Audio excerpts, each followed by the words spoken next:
নাজমুল হোসেন শান্তই থাকছেন বাংলাদেশ টেস্ট দলের অধিনায়ক, এটা নিশ্চিত করেছে বাংলাদেশ ক্রিকেট বোর্ড বিসিবি।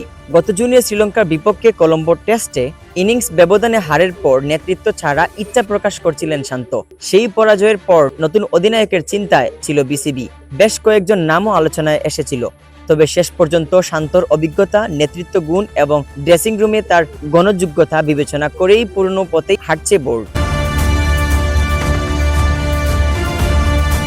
বিসিবির এক বিবৃতিতে জানিয়েছে, সাম্প্রতিক পারফরমেন্স এবং ভবিষ্যৎ পরিকল্পনার অংশ হিসেবেই শান্তর ওপর আস্থা রাখা হচ্ছে।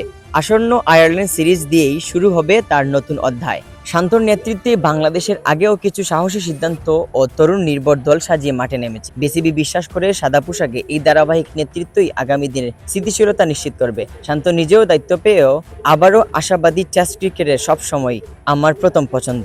দেশের হয়ে নেতৃত্ব দেওয়া সম্মানের। চেষ্টা করব আগের ভুল থেকে শিক্ষা নিয়ে দলকে আরও পরিণত নেতৃত্ব দিতে। Mohammad Yahya, CS news.